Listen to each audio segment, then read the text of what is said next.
जय श्री हरि। बहुत अच्छा लग रहा है कि आप लोग बहुत सारे क्वेश्चन पूछ रहे हैं मेडिटेशन से रिलेटेड, और कुछ कॉमन क्वेश्चंस को मैंने इस वीडियो में इंक्लूड भी कर लिया है जिससे सबकी हेल्प हो जाए। पहला क्वेश्चन जो कई लोगों ने पूछा है, मेडिटेशन में क्या हम पानी लेकर बैठें? जी, मेडिटेशन करने के तुरंत बाद आप एक गिलास वैसे पानी लेकर ही बैठिए, और मेडिटेशन के बाद जब भी आप उठते हैं तो आपको पानी ज़रूर पी लेना चाहिए। इससे आपकी एनर्जी ग्राउंडेड रहती है। अगर आपने एक्सेस एनर्जी को ग्रैब भी कर लिया होगा तो वो बैलेंस हो जाएगी। मेडिटेशन के बाद एक गिलास पानी पीना सिप सिप करके, और कम से कम 8 से 10 कदम वॉक कर लेना, ये एडवाइजेबल है ग्राउंडिंग के लिए। इस क्वेश्चन जो नेक्स्ट क्वेश्चन लिया उससे पता चल रहा है सर्दियाँ आ गई हैं, क्योंकि बहुत लोगों ने पूछा क्या हम कैप लगा के, सॉक्स पहन के या ब्लैंकेट के अंदर बैठ के मेडिटेट कर सकते हैं? बिल्कुल कर सकते हैं। आप अगर कंफर्टेबल ही नहीं होंगे तो फिर आप मेडिटेट कैसे करेंगे? अगर आपको ठंड लगती रही, बहुत सर्दी है, आप बैठे हुए हैं और आप ठंड में ठिठुर रहे हैं तो मेडिटेट वैसे भी नहीं कर पाएंगे ना। तो आपका जो कंफर्ट ज़ोन है उसमें कीजिए। कैप लगाने या नहीं लगाने से मेडिटेशन में कोई फ़र्क नहीं पड़ता है। हाँ, ये है कि अगर आप मेडिटेट कर रहे हैं और आपके तलवों में बहुत ज़्यादा हीट हो रही है तो सॉक्स उतार देना एडवाइजेबल है। क्या मेडिटेशन में लोटस पोजीशन पे बैठना है या नहीं? देखिए, मेडिटेशन में आपकी स्पाइन को स्ट्रेट रहना चाहिए। अगर आप बैठकर डेलिब्रेटली मेडिटेट कर रहे हैं, यहाँ हम माइंडफुलनेस की बात नहीं कर रहे हैं, एग्जैक्टली मेडिटेशन की बात कर रहे हैं, तो आपकी स्पाइन बिल्कुल स्ट्रेट होनी चाहिए। अब लेटे हुए रहे या बैठे हुए रहे, आप स्पाइन स्ट्रेट के साथ साथ अगर फुल लोटस पोजीशन में बैठते हैं तो बहुत ही अच्छा है, ये बेस्ट है। लेकिन अगर नहीं बैठ सकते हैं तो हाफ़ लोटस में बैठिए, या आप सिंपली जैसे हम लूज़ तरीके से पालथी लगा के बैठते हैं वैसे भी बैठ सकते हैं। सिंपल भी है, इफ़ेक्टिव भी है। कॉमनली लोग यही तरीका यूज़ करते हैं। लोटस पोजीशन में आप पाँव को क्रॉस लेग्ड बैठते हैं और पाँव को दूसरी पाँव के ऊपर चढ़ाते हैं, ऊपर करके बैठते हैं। अगर आप नॉर्मल लूज़ पालथी लगा के भी बैठ रहे हैं तो भी आपका काम होगा। हाफ लोटस पोजीशन मीन्स एक पाँव को आप अपने दूसरी थाई के ऊपर रखते हैं। फुल लोटस मीन्स दोनों पाँव को ऑपोजिट थाई के ऊपर रखते हैं। तो अगर आप ऐसा बैठते हैं बहुत ही अच्छा है, क्योंकि इससे स्पेशली आपके रूट चक्रा पे जो एनर्जी ग्रैब होगी वो बहुत अच्छी होती है। बट बहुत हार्ड नहीं करना है अपने फिज़िकल बॉडी को, आप नॉर्मल भी पालथी लगा के बैठ सकते हैं। अगेन, इससे रिलेटेड जो क्वेश्चंस हैं वो यही हैं कि हाँ, हम चेयर पे बैठे, गद्दे पे बैठे, नीचे बैठे। पहले ही मैं बता चुकी हूँ, आप कहीं भी बैठिए। अगर आप बेड पे भी बैठ के कर रहे हैं तो चलेगा। नीचे बैठ रहे हैं, कारपेट पे बैठ रहे हैं, कुछ आपने पिलो वगैरह ले रखा है, मेडिटेशन पिलो ले रखा है, वो आप अपने फिज़िकल बॉडी के कंफर्ट जोन के हिसाब से ही करेंगे। कुछ लोगों ने पूछा है कि हाथ की पोजीशन क्या रखनी है। अब सबसे पहले तो आप हाथ की पोजीशन आप अपने कंफर्ट ज़ोन के हिसाब से रखेंगे। नीज़ पे रख सकते हैं अगर कंफर्टेबल है, अपनी गोद में ऐसे लैप में आगे की तरफ रख सकते हैं। कोई मुद्रा लगाना है आप मुद्रा लगा सकते हैं, ध्यान मुद्रा लगा सकते हैं अगर आपको हैबिट है तो। हाथों को, हथेली को ऊपर की ओर खुला रख सकते हैं, आप नीचे की ओर भी रख सकते हैं। तो आप ये सब एक्सपेरिमेंट्स कर कर के देखेंगे कि आपको क्या पोजीशन पसंद आ रही है, कि आपने हथेलियों को ऊपर खुले की ओर रखना है, हाथों को अपने किसी मुद्रा में रखना है, ये आप करके देखेंगे। फिर बहुत एक क्वेश्चन है कि आंखें खुली रखनी है या बंद रखनी है। इसका देखिए ये डिपेंड करेगा कि आप कैसा मेडिटेशन कर रहे हैं। सपोज़ आपने सामने किसी मंडाला को रखा है, किसी मंत्रा को लिख के रखा है, या किसी एक पर्टिकुलर ऑब्जेक्ट को देख रहे हैं और वो आपका स्टाइल है मेडिटेट करने का, तो आप आँखें खुली रखेंगे और उसे देखते देखते देखते धीरे धीरे आँखों को बंद करेंगे या आधी आँखें बंद करेंगे और माइंडफुलनेस में जाएंगे। अगर आपको ये नहीं करना है, आप डायरेक्टली अपनी सांसों को ध्यान देते हैं, तो भी मैं सजेस्ट करूँगी कि एकदम से बैठे और आँखों को बंद मत कर दीजिए, क्योंकि ऐसे में ना आप बहुत चीज़ों को एक साथ संभालने लगते हैं और स्टार्टिंग इनिशियल पॉइंट ही आपका गड़बड़ हो जाता है।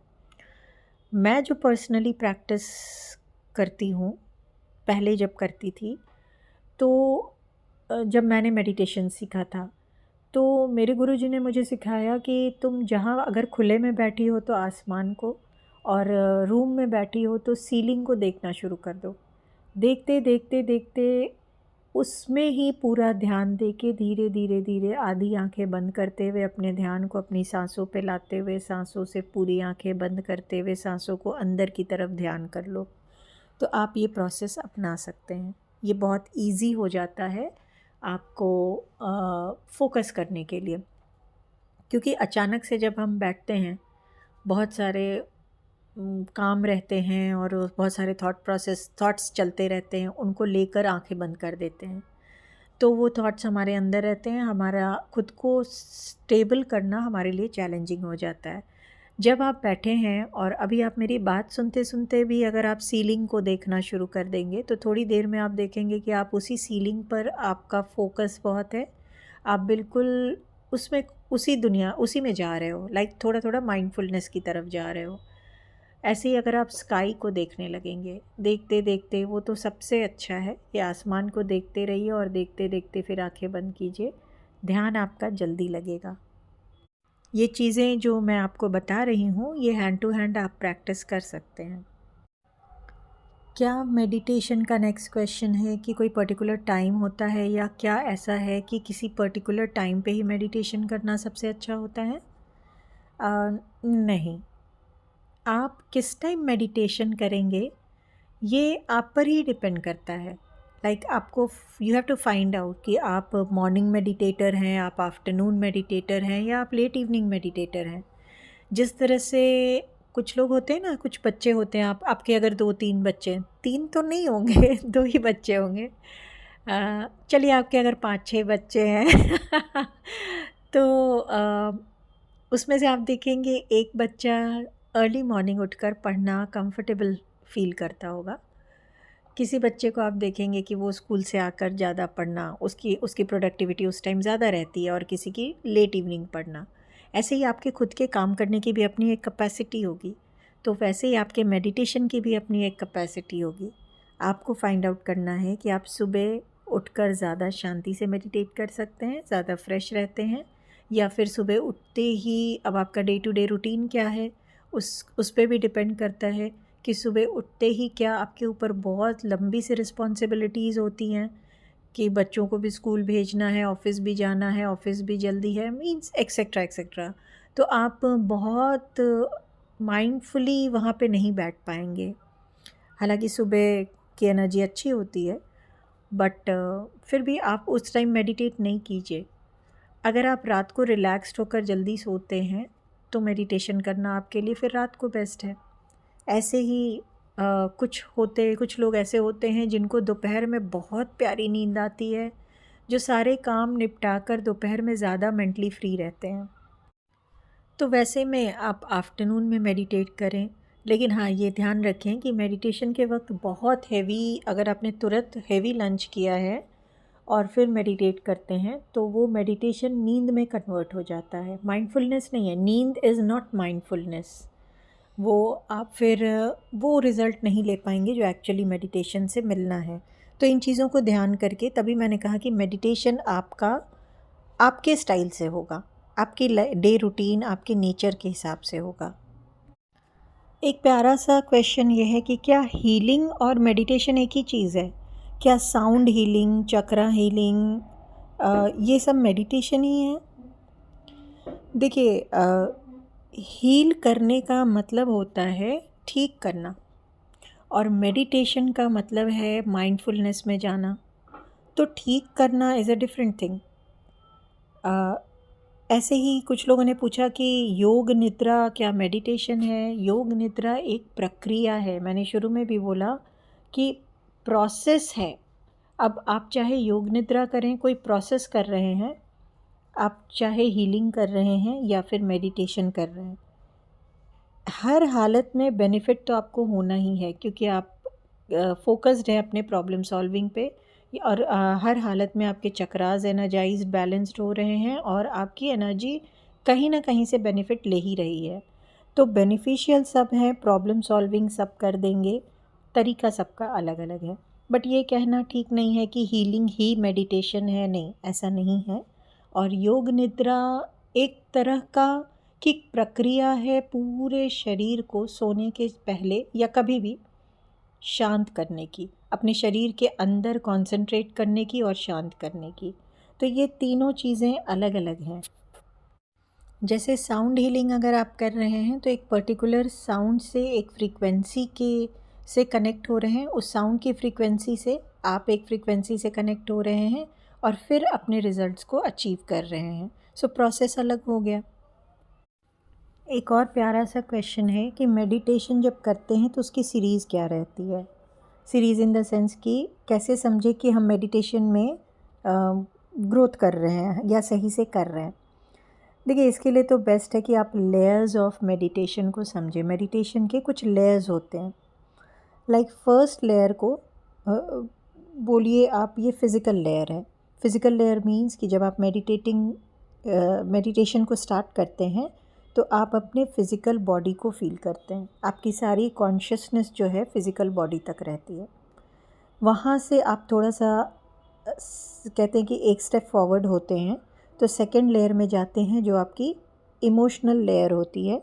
तब आप ज़्यादा डीप जाते हैं अपने इमोशनल सेल्फ की ओर। थर्ड लेयर में आप सेंस करेंगे, ये हायर सेल्फ से आपको गाइडेंस मिलेगी। जो थर्ड लेयर आएगी, यहाँ से जब आप इमोशनल और फिज़िकल बॉडी से उठ गए हैं तो थर्ड लेयर ऑफ मेडिटेशन आएगी, जहाँ कि आप अपने हायर सेल्फ से गाइडेंस लेना शुरू करेंगे। आपका माइंड जो है वो शांत रहेगा, दिमाग में बहुत हलचल नहीं रहेगी, बट आपका कॉन्शियसनेस जो है वो एक्टिव होना शुरू हो जाएगा। सो आपको यहाँ पे बहुत सारे आपको आंसर्स मिलते हैं, इंट्यूटिव गाइडेंस मिलती है, जिसको कहते हैं कि हमने अपने हायर सेल्फ से बात किया। ये सबसे अच्छा फेज़ होता है। और इससे सबसे आगे जो फोर्थ लेयर होता है, जो जिसको बोलिए कि आप सबसे हाईएस्ट लेयर हो गया मेडिटेशन का, वो आपका होता है वननेस की फीलिंग। वननेस मतलब मैं और यूनिवर्स एक है। तो ये तब होता है जब आपके चक्रा पूरी तरह क्लेंस्ड हो चुके हैं, बैलेंस्ड हो चुके हैं, आप अपने फ़िज़िकल फीलिंग से, इमोशनल फीलिंग से ऊपर उठी हैं, हायर सेल्फ से जुड़ी हुई हैं, और उससे भी ऊपर हाईएस्ट सेल्फ जो है, जो आपके सोल का एक पार्ट ऊपर के डायमेंशन में है, परमपिता परमेश्वर से जुड़ना जिसको कह रहे हैं, अब आप वहाँ से जुड़ रहे हैं। That is the fourth layer. तो धीरे धीरे अगर आपको लगे कि आप अपने फ़िज़िकल लेवल से ऊपर उठ रहे हैं, फ़िज़िकल लेवल से ऊपर उठना मतलब जितनी रूट चक्रा की चीज़ें हैं उससे ऊपर उठना, सेक्रल चक्रा से ऊपर उठना, ये सब ऐसे समझ सकते हैं। फिर आपको, तो आप समझिए कि आपने ग्रोथ किया, फिर इमोशनल ग्रोथ किया, फिर आप अपने हायर, जब आपको बहुत सारी गाइडेंस, आंसर्स, डाउनलोडिंग होना जिसे कहते हैं, ये मिलने लगे, तो दैट मीन्स आप अपने हायर सेल्फ से जुड़ रहे हैं, तो आप थर्ड लेयर पे हैं। फिर आपको अपने अलावा कहीं और से भी आंसर्स मिलने लगे, आपको लगे कि नहीं, मैं अपने आप में कंप्लीट हूँ, मेरे हर क्वेश्चन का आंसर मेरे पास है और मेरे खुदा के पास है। जब ये वाली कंसेप्ट आपको आ जाए, जब आप बिल्कुल ही सरेंडर्ड मोड में चले जाएं, जब अटैचमेंट्स थोड़ी कम होने लगे और आप हमेशा एक शांत और खुश मूड में हो, परेशानी में भी, तो आप समझ जाना कि आप मेडिटेशन के हाईएस्ट पीक पे हो। और सबसे हाई जाते हैं तो उसे ब्लिस की फीलिंग बताते हैं। सो इससे आप समझ जाइए कि आप कैसे मेडिटेटर हैं और कहाँ तक पहुँचे हैं। एक क्वेश्चन और रह गया, जो वो कपड़ों के कलर के बारे में बहुत लोगों ने पूछा है। कपड़े का कलर लाइट रखिए, ऐसा कुछ स्पेसिफिक नहीं है कि आपने वाइट ही पहनना है या कुछ, लेकिन हाँ, पर्सनली अगर आप लूज़ कपड़े पहनते हैं, जो कि स्पेशली अगर आपके नेवल एरिया पे बहुत टाइट ना हो, और आप लाइट कलर के कपड़े पहनते हैं, वन पीस रखते हैं तो बहुत ही अच्छा है, नहीं तो टू पीस में भी लूज़ रहना चाहिए। बाकी आप कैसे भी मेडिटेट कर सकते हैं। अब ऐसा नहीं है कि आप ब्लैक कलर में मेडिटेट करेंगे तो आप मेडिटेट ही नहीं कर पाएंगे, ऐसा बिल्कुल नहीं है। लेकिन हाँ, अगर अवॉइड कर देंगे तो बहुत अच्छा है। तो ये अभी तक जितने लोगों ने मुझे व्हाट्सएप वगैरह पे कॉमन क्वेश्चन पूछा है, उन्हीं क्वेश्चंस को मैंने लिया है और इस वीडियो में डाला है। आगे आपके कोई भी क्वेश्चन होगा आप मुझसे पूछ सकते हैं। हाँ, अगर आप चैनल पे ही पूछेंगे तो उसको आंसर करूँगी तो बहुत लोगों की हेल्प हो जाएगी, फिर अलग से मुझे वीडियो नहीं बनाना पड़ेगा। मुझे सुनने के लिए आपका बहुत सारा धन्यवाद। मेडिटेट करते रहिए, खुद को ग्रो करते रहिए। ज़िंदगी यहाँ काटने नहीं आए हैं, सीखने और जीने आए हैं, तो सीखिए और जीते रहिए। नमः शिवाय।